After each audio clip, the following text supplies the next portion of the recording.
Did you know that according to the U.S. Food and Drug Administration, 2/3 of all our fruits and veggies eaten in the United States come from outside the country? And there are all kinds of problems with that. For one, an apple that had to travel hundreds or even thousands of miles to get to your plate can't be all that fresh or nutritious. And I say that's just crazy, especially when we can grow so many different varieties in our own front and backyards. Jumping into growing your own food is actually quite simple. You just need to know the rules. My free webinar, Introduction to Urban Farming, begins to frame out your pathway to growing your own healthy food. In this free webinar, you'll learn the 3 simple steps to becoming an urban farmer, the 5 components of healthy soil, and how to think regeneratively, which is, by the way, one of the most important concepts we need to be exploring right now. Will you join me in this webinar and help co-create the food revolution? Just text GARDEN to 44222 or go to urbanfarmu.org to sign up for your free webinar. That's GARDEN to 44222 or urbanfarmu.org.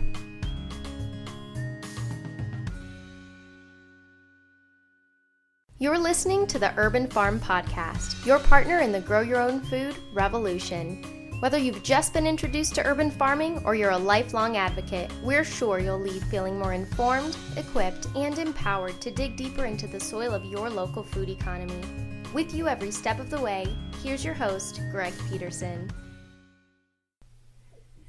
Today on the Urban Farm Podcast, we have Dr. George Brooks of NxT Horizon to talk about his experience with AgTech and aquaponics. Founder and president of NxT Horizon Group, Dr. George Benjamin Brooks Jr. holds an earned Ph.D. in Wildlife and Fisheries Management from the School of Renewable Natural Resources at the University of Arizona and is an established social, environmental, economic, and political leader and business consultant. With the motto of AgTech for the real world, NxT Horizon focuses on bioenergy development in Africa and the development and application of new urban farming technologies like aquaponics to solve real-world social, environmental, and economic problems. He is a member of the board of the National Aquaponics Association and America's Tilapia Alliance. He has also won the City of Phoenix Martin Luther King Living the Dream Award for his work in urban food systems and access for underserved communities. Welcome to the show today, Dr. Brooks. Thank you. It's good to be here. Oh, absolutely. Love to have you. So I just shared a bit about you. Can you fill in the blanks for us and share more about the path you took to get where you're at now? Well, that, my friend, is a long story, but it's not all that much unlike yours. Yeah? You've told me some things about how you were very young and you had an interest in fisheries, and you wrote a report on that. Uh-huh. I was even younger. Oh, wow. My parents used to take me when I was a child to San Diego and to Los Angeles, and they used to love to go to the beach. And for some reason, I had a knack for being able to stuff an old-fashioned thermos jug. I'm 60 years old now, so that was quite a while ago, back in the 60s. But take an old-fashioned thermos jug, fill it full of marine life, bring it home, and be able to keep it alive. Oh, wow. And it was just a knack that I always had. And so from there, I had developed an interest in marine biology. I wanted to be a marine biologist. Eventually, I did achieve a degree in marine biology, but we can discuss that later. My father was a preacher, and he filled me with my activism that I currently display today. My mother she's still with me, but a scientist, a botanist, a bacteriologist. Yeah. I know she actually was working on a disease. She was the first one actually to discover how to grow a particularly nasty disease that we still have today in the laboratory. You can't grow a disease, you can't study a disease. And she was the first one to learn how to grow valley fever in laboratories. Oh, interesting. It was the foundation for the research you see going on even today, because they still haven't cured it. Wow. But she didn't want to bring that home to her bouncing baby boy, so she put that and went into teaching. But she gave me my scientific curiosity, nice, as well as allowing me to wreck all of her laboratory glassware that would probably cost $10,000 today that I managed to break in pieces. But as she was the one who helped me to see the connection between growing plants and my love of water and marine organisms, this thing called aquaculture. But this was back, during the 70s when I was in college, and I had the pleasure of meeting the only fish farmer in the Phoenix metropolitan area, a guy named Arnold Burr. He and I got along exceedingly well. I ended up being his biologist, but was there after I had got my bachelor's degree in zoology from ASU. Wow. I realized that I really needed to go back to grad school because all the things that I was seeing, I needed a more advanced education to truly understand them and be able to apply them properly. So I went back to San Diego State. I love San Diego so much. Oh, nice. And I got a master's in marine biology. Right. And then I came back, and I was, by pure serendipity at the very last moment, or by divine intervention, I managed to be able to apply for and win the position of the aquaculture. Well, it was working as the aquaculture extension specialist for the University of Arizona. Wow. That wasn't my title officially, because I did not have a doctorate as of yet. You need to have a full doctorate in order to be officially an extension specialist, but that was the job that I did. Wow. I was the expert in fish farming for the university, along with the other experts they had in cotton and cattle and everything else. Right. I fulfilled that position. That was a temporary thing. And when I got through with that, the university was kind enough to suggest that I should come back for my full Ph.D., and which I did. And so I have a Ph.D. now in renewable natural resources with a focus on wildlife and fisheries. And nice. My focus has always been in aquaculture. Now, the thing about the extension position is that we are applied scientists. We are a different kind. We're not research people per se, but we do research. Our job is to either do it ourselves or to take all of the research necessary and to be able to take a fish to a farmer and say, if you do this, you'll make a profit. That means that we have to understand the biology, the ecology, the sustainability, the labor cost, everything that goes into running a business. We have to be able to apply our science to that so that a farmer can take the combinations of things and actually put it into a pond and make a profit, because aquaculture is a business. Wow. And that particular way of doing things I continue to do, because for me that is the best way to go. The issue is to research and then apply the science to the benefit of mankind. Yeah. And that's basically what we did in extension. Wow. And I continue to do that today, now focusing in aquaponics. Now, aquaponics is a method of aquaculture. That some people say, no, it's not. Well, it is a method of aquaculture. One thing that I always wanted to do back in the day was to bring aquaculture into the city. Now, the kind of systems that I work with the farmers that I work with, we were looking at thousands of acres of land, so it wasn't practical to do so. But what aquaponics did was that to bring aquaculture into the city, we would have to have what's called recirculating aquaculture systems, so a way to recirculate the water so that it's cleaned up. But those recirculating systems were very expensive, and they also would build up a certain waste product called nitrate, and you would have to dump the water. And you can't do that in a drought-prone area like Phoenix. It's completely impractical. And I wanted to cost-effective. I actually wanted to kind of unpack that a little bit. So if I'm hearing you straight, and you live here in Phoenix along with me, if I'm hearing you straight, born and raised. There you go. I was raised here. I wasn't quite born here, but you're doing aquaculture, which is fish farming in the desert. Yes. In the desert, and that is correct. And they're in the 70s, so we're talking in the 1970s, right? So actually, no. The fish farming began literally in the January of 1980. But I was introduced to it in 1977 when I was working. I think it was 77 or 78. I had an internship at the USDA Water Conservation Laboratory under a great scientist by the name of Dr. Bruce Kimball. Who's going to probably get to listen to this because I'm blessed that he's still with me. Nice. And he suggested that I should go back and get a higher degree. He was the first one to put it into my head, but he allowed me to co-author with him a paper focusing on aquaculture using arid land resources and how to keep water warm.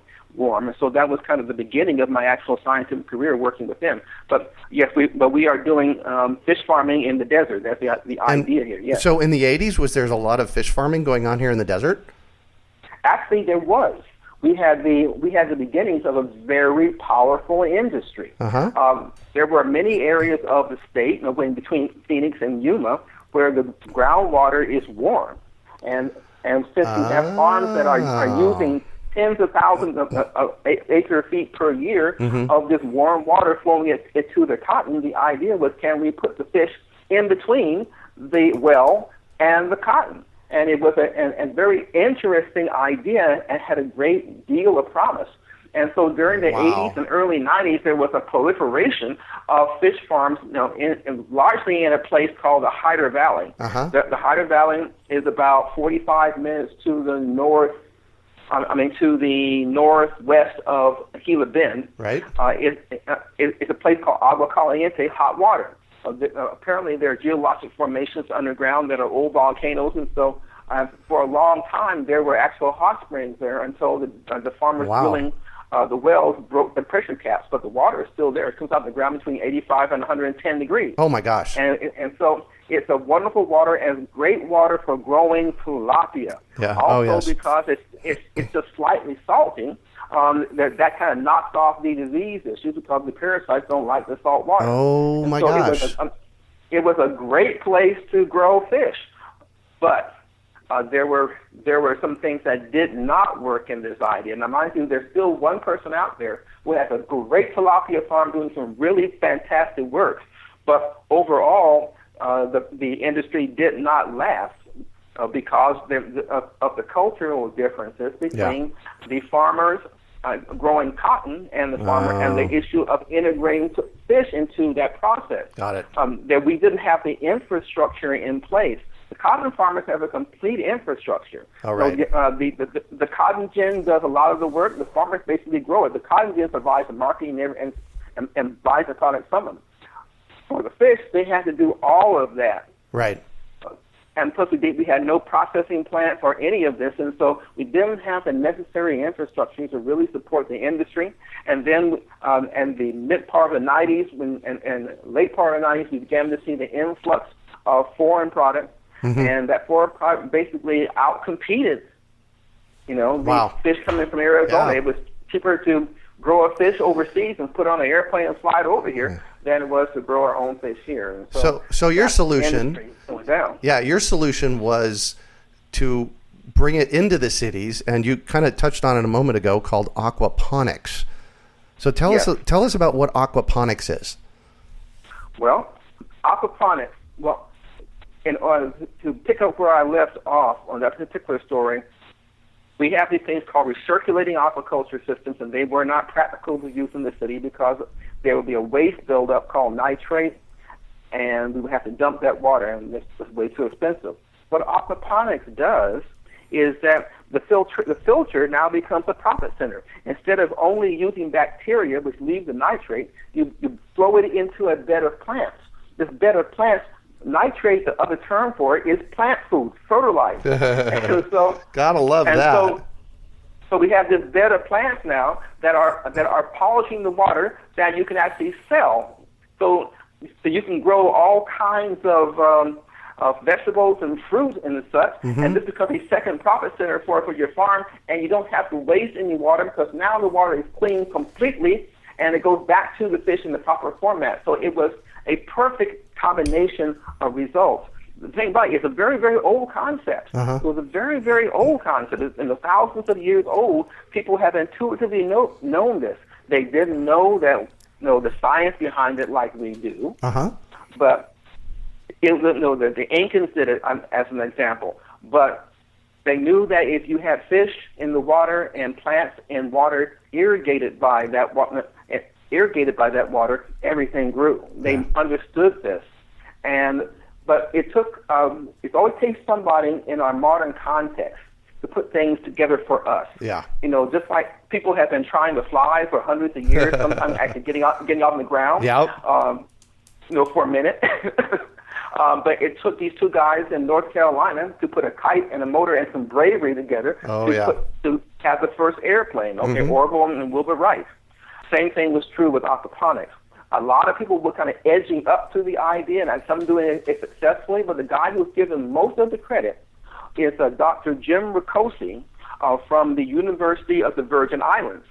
The reason why he did this is because the Virgin Islands is water poor. Yes, it's surrounded by an ocean, but there's not much fresh water. All right. He wanted to find a way of growing more crops, per gallon as far as the fresh water. Yeah. And so he came up with this method, to have fish tanks and then have these what they call them the hydroponic section. I disagree with that particular characterization, but we could call it that for now.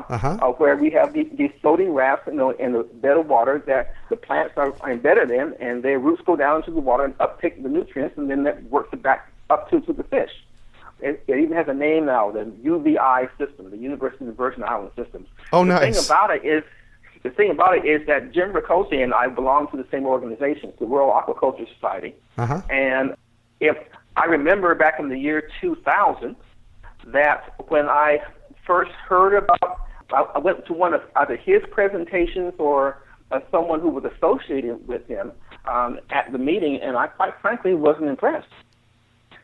I was not impressed. No, that was very foolish of me. To be not impressed? Yeah, exactly. Because I had just watched our industry here in Arizona die because we couldn't grow fish cheap enough. And when I asked the presenter, whether I don't remember it was him or not, I asked the presenter about the actual operational costs. Operational costs were outside of my boundaries.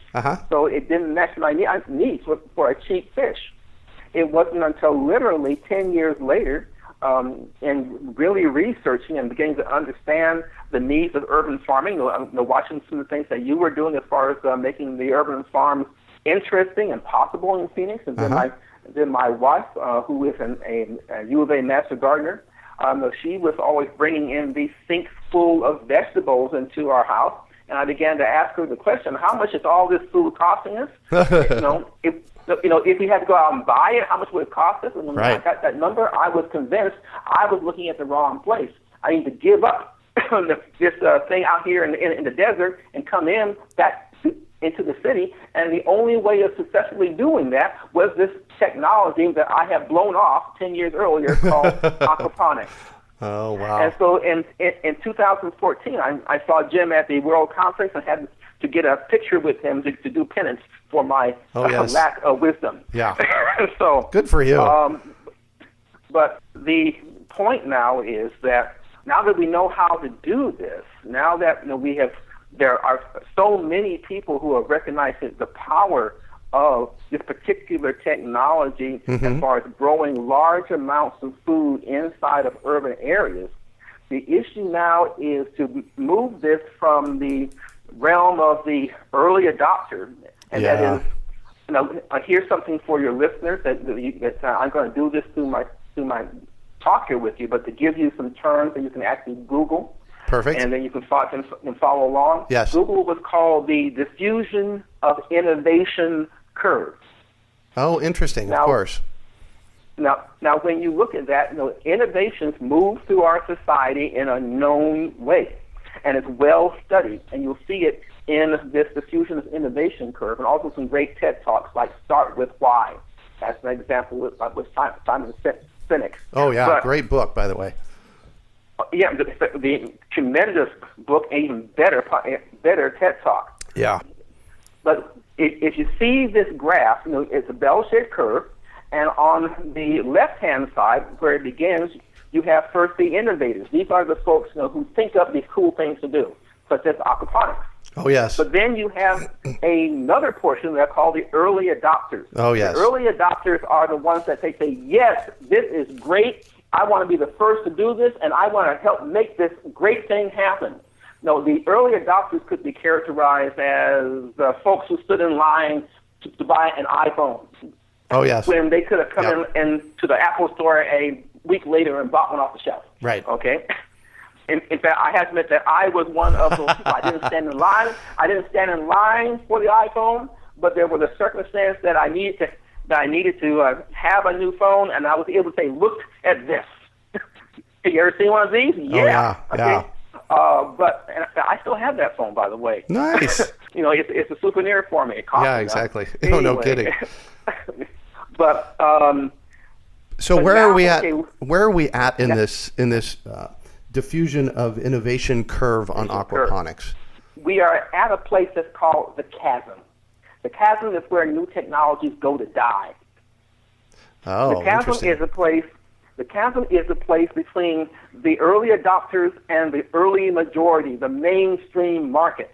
Oh, yeah. And this is the place that all technologies have to jump if they are ever going to become a mainstream, really highly used technology. And the thing that usually gets you across the chasm is dealing with all of the basic issues, such as the food safety for us, or the price of well, food safety is a big one, but Yep. the legal things and zoning, et cetera, et cetera. But the main thing usually is price.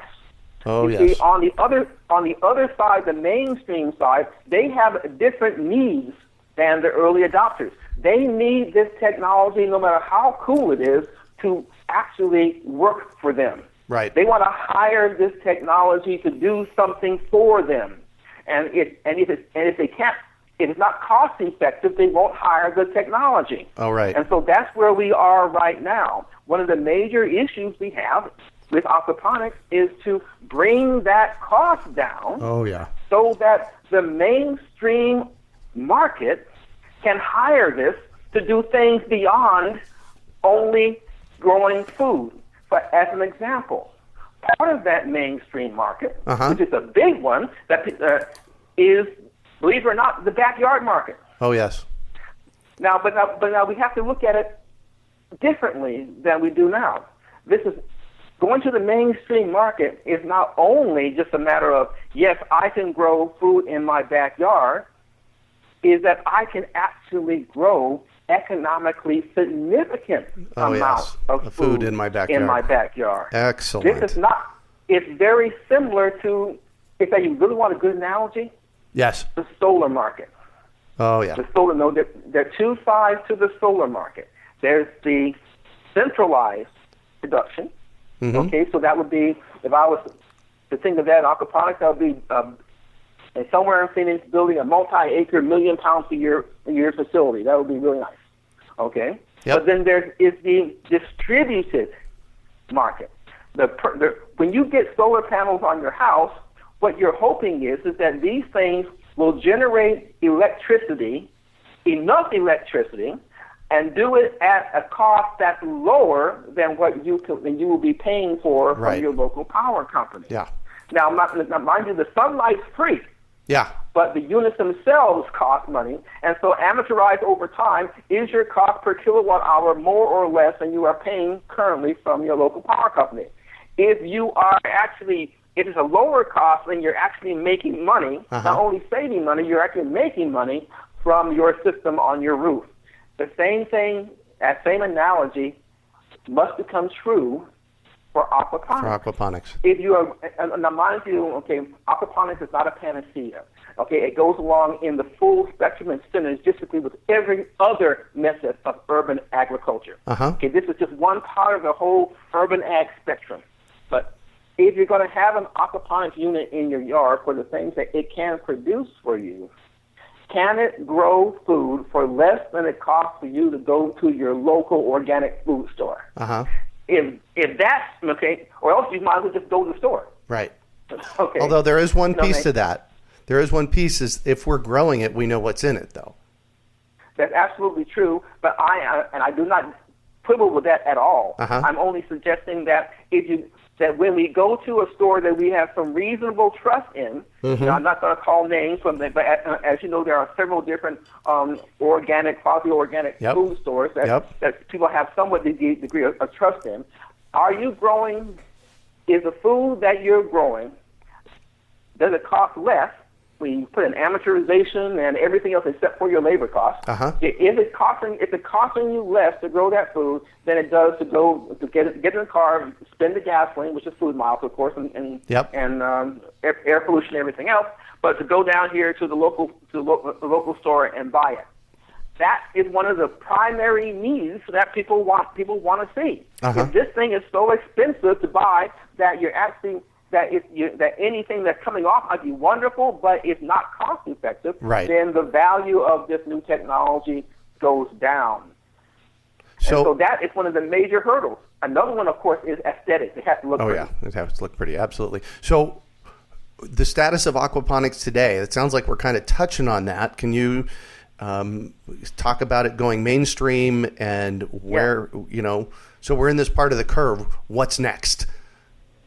What's next is what I just said. We have to cross that chasm. We're at the chasm.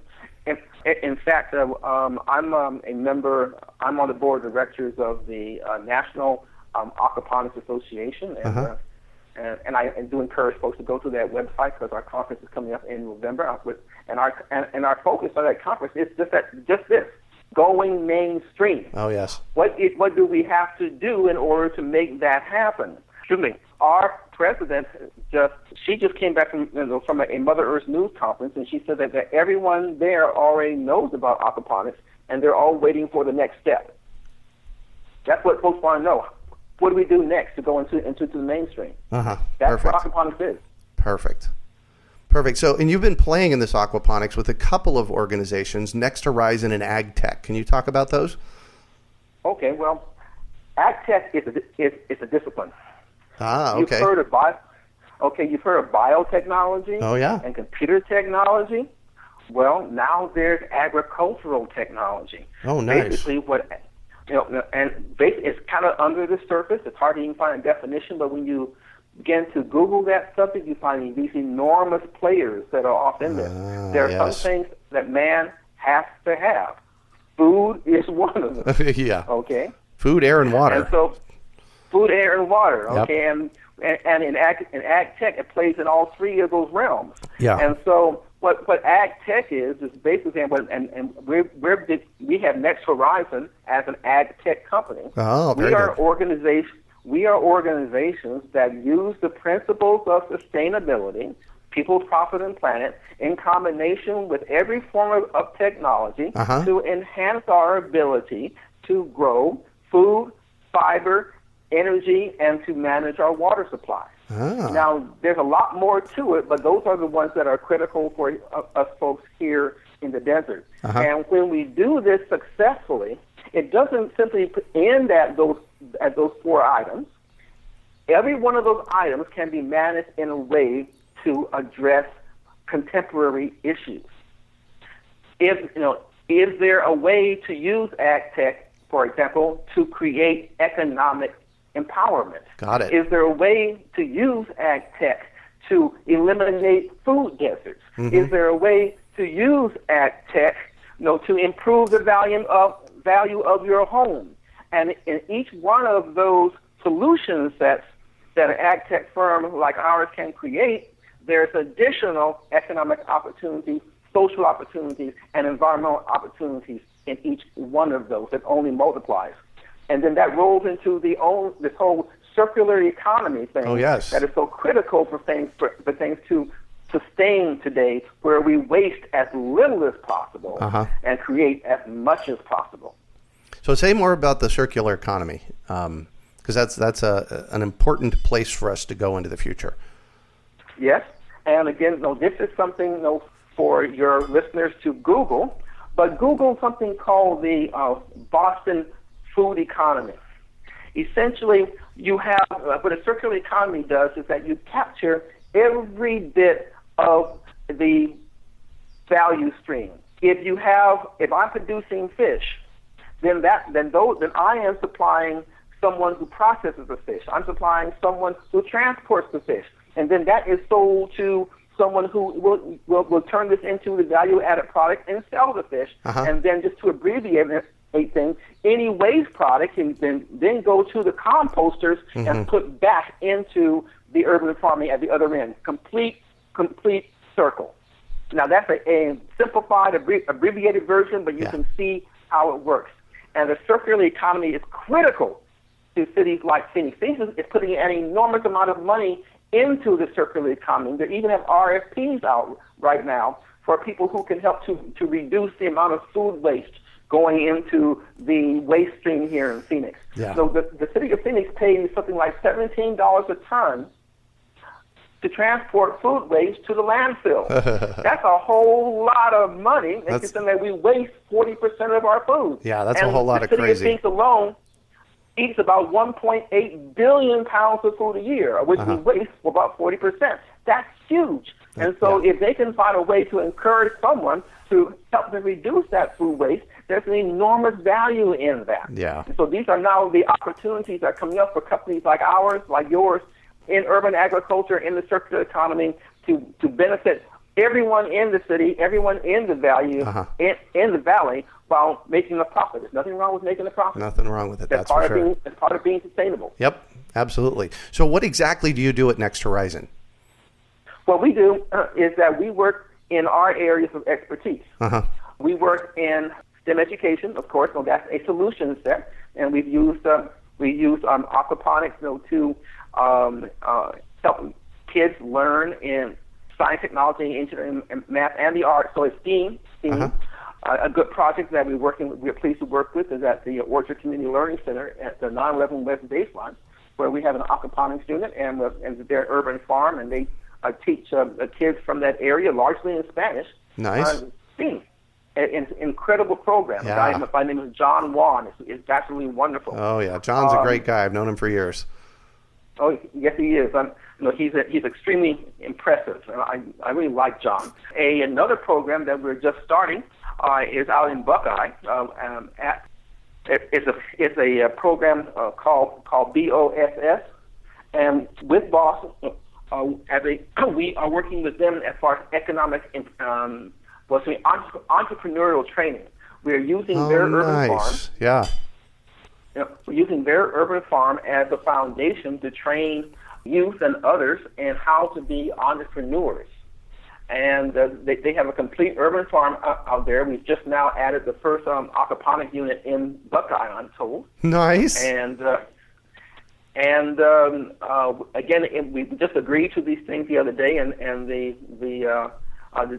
director, the good Reverend Dr. Burrell, was he asked me, please say something about it. So I'm fulfilling his wish, and Nice.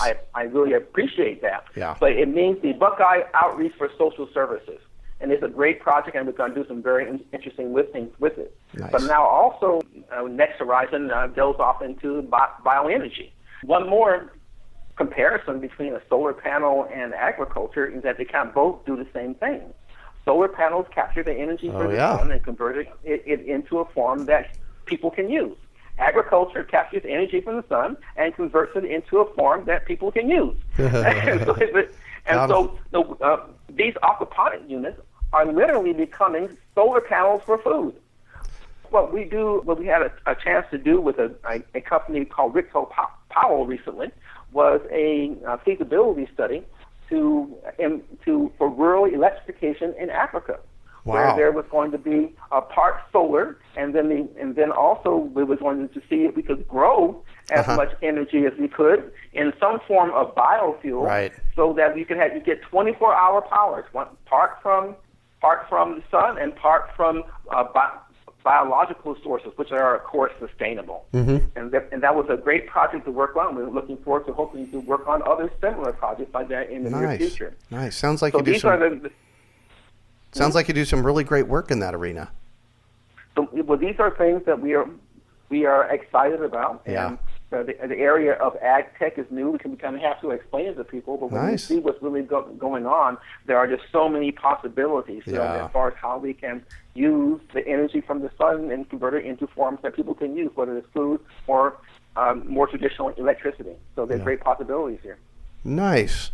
Well, my favorite part, of course, is the aquaponics. That is my first love, and where I like to do the most of our work. So we've had many decades of failures and successes with fish farming, and it seems to me like you're narrowing in onto a possible really great solution. Can you say more about what that is? Well, yeah, we have tremendous possibilities with traditional aquaculture, and I was sorry to see that did not succeed. But the solution now that we now have is so much better. We are able to move the source of food production actually into cities beneficially. And because of that, we're able to create jobs here. We're able to produce healthy food, both protein with fish and vegetables and fruit here. We're able to eliminate the food miles. We're able to improve freshness and food safety. We're able to excite the public with it because they can now see food being produced right in front of them. Oh, yeah. We're now able to train people in not just food production, but in entrepreneurship itself. There's another great program that's run by the International Rescue Committee that we just built in aquaponic farms. Love the IRC. And Mark Bogart built the farm, and Tristan runs the program, and it's a tremendous thing over on Indian School Road. I think it's Indian School or the Camelback, and 17th Avenue. Tremendous program. Wow. So we're able now to do all of these things inside the city. We're now able to have this be a part of the integral circular economy. Yeah. And that circular economy, the city of Phoenix has embraced this big time. Yeah. One of the biggest challenges we've always had with urban agriculture, not just with aquaponics, but urban agriculture in general, are the cities embracing it. Oh, yeah. Because at least in aquaponics, one of the major issues was zoning. Okay, can we be zoned to do this? And I'm so proud that the city of Phoenix has embraced it. When we wrote our new Phoenix General Plan, every city has to have a general plan in Arizona rewritten every 10 years and accepted by the voters. So it's a big deal. The general plan is the dream for the city, and then the zoning follows the dream, and the development follows zoning. Yeah. Well, when I was vice chair of the writing of the new general plan here in Phoenix, and when they put it out for public comment, the urban farmers out there jumped into it big time and said, we want urban farming to be part of the fabric of Phoenix, Arizona. And we wrote that into the plan, and the voters voted yes by a 76% margin. Oh my gosh. That means that when you go and read the general plan, it's called Plan Phoenix, PLANPHX, and you find it on the Phoenix.gov website. When you read this thing, it says straight out, we want to have healthy food systems so that everyone in Phoenix has access to healthy food. And urban agriculture and community gardens and farmers markets are ways that those are right in the plan. Yeah. Their words are in the plan. This is what we want to have in Phoenix to accomplish this task. Yeah. We want to have healthy, sustainable, secure, and cost-effective or healthy food in these are our marching orders.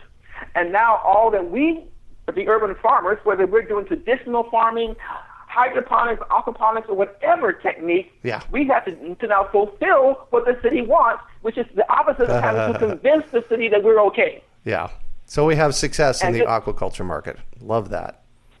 Well, just not. I'm all for aquaculture. I'm all for aquaponics, but this is for all urban farming. Yeah. We are a subsection, but this is great for everyone. Only just last week, a new farmers market ordinance was accepted by the city council, which is supposed to make it easier to form farmers markets in the Phoenix metropolitan area. And hopefully the other cities will follow our lead and do similar things. Perfect. Well, I love to see this kind of progress in getting food grown in the cities. In fact, that's the reason I do what I do. Exactly. So, Dr. Brooks, what drives you? My father was a preacher. My mother a scientist. Our particular denomination has a belief that our mission is to, part of our mission as the church is to serve the human need. Uh-huh. And Dad did that when he looked around. His church was Presbyterian and saw that there was a need for education for those students for the children. They didn't make it, they weren't ready for kindergarten. Right. And so he developed a program to fix that problem that actually became the nucleus of what we know today as Head Start. Oh, nice. That's verified in his obituary in the Republic. Uh-huh.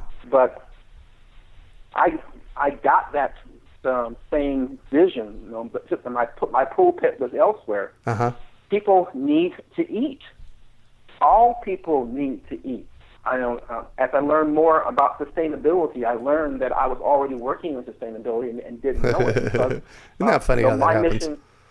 My mission with Extension was to help farmers use less money, spend less money, use less power, less resources, less everything that we now. And back then we called it low input farming. Today we call it sustainable farming. It's exactly the same thing.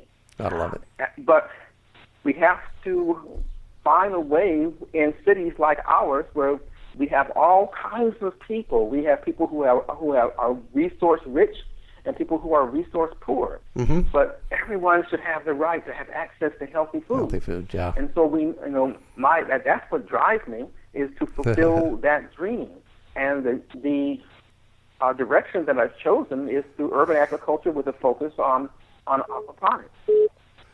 So I'm all about education, and I have to know, what book has been most influential for you in this process?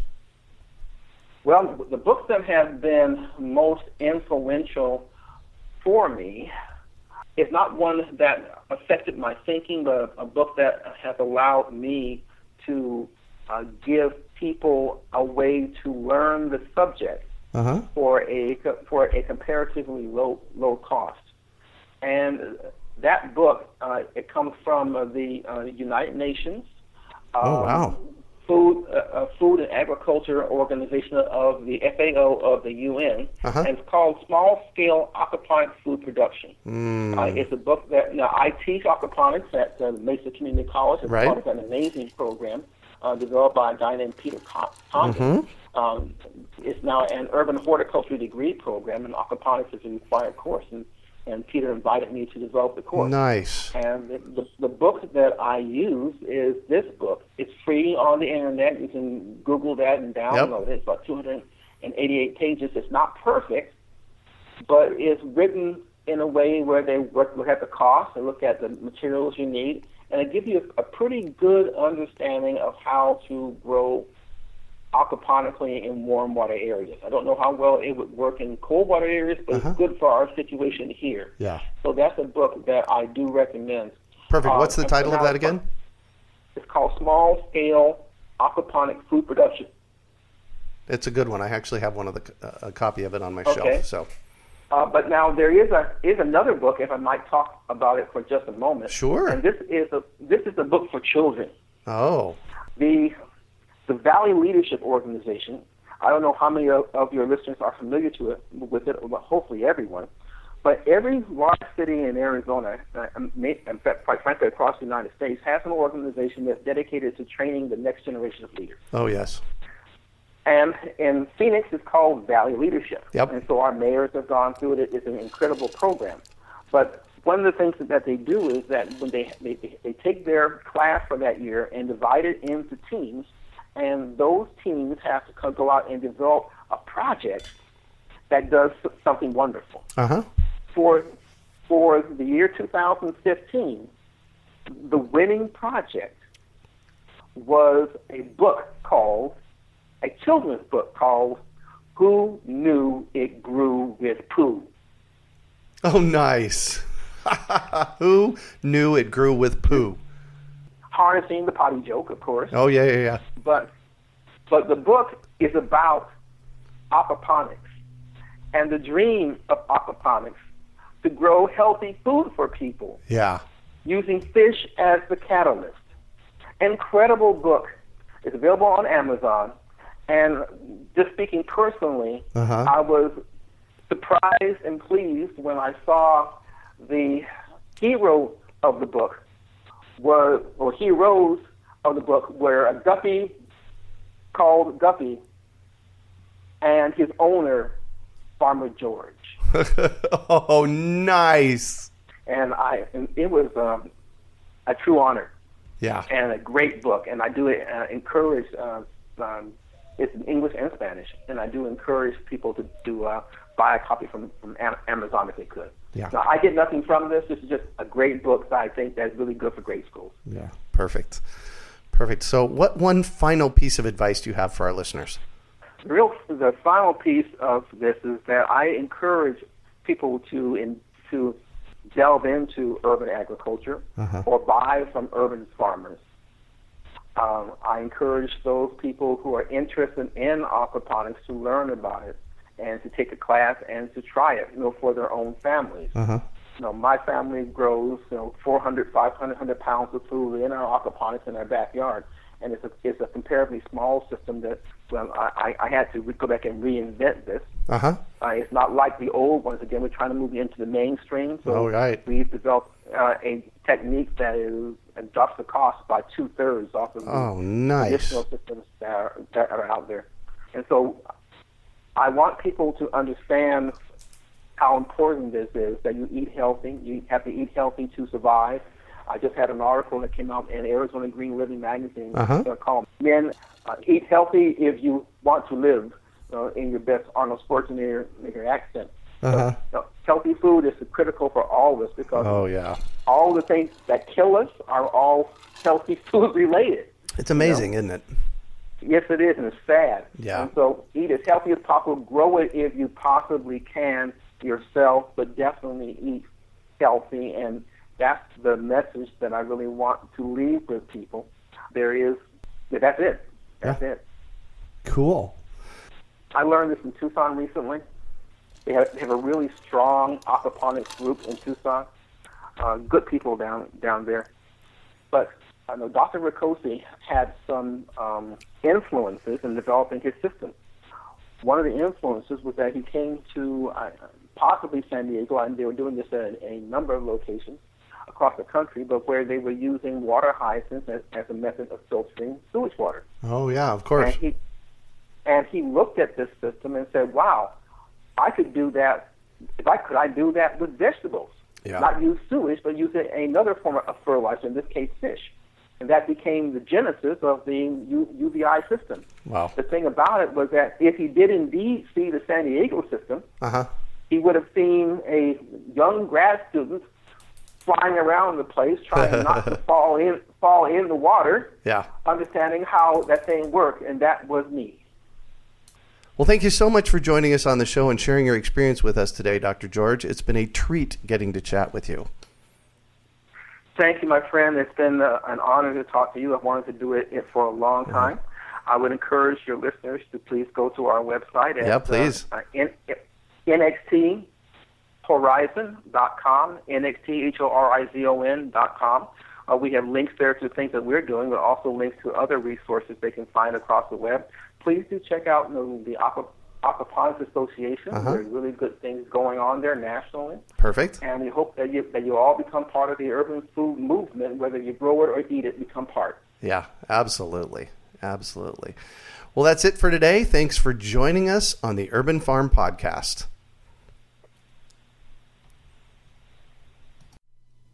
Did you know that according to the U.S. Food and Drug Administration, 2/3 of all our fruits and veggies eaten in the United States come from outside the country? And there are all kinds of problems with that. For one, an apple that had to travel hundreds or even thousands of miles to get to your plate can't be all that fresh or nutritious. And I say that's just crazy, especially when we can grow so many different varieties in our own front and backyards. Jumping into growing your own food is actually quite simple. You just need to know the rules. My free webinar, Introduction to Urban Farming, begins to frame out your pathway to growing your own healthy food. In this free webinar, you'll learn the 3 simple steps to becoming an urban farmer, the 5 components of healthy soil, and how to think regeneratively, which is, by the way, one of the most important concepts we need to be exploring right now. Will you join me in this webinar and help co-create the food revolution? Just text GARDEN to 44222 or go to urbanfarmu.org to sign up for your free webinar. That's GARDEN to 44222 or urbanfarmu.org.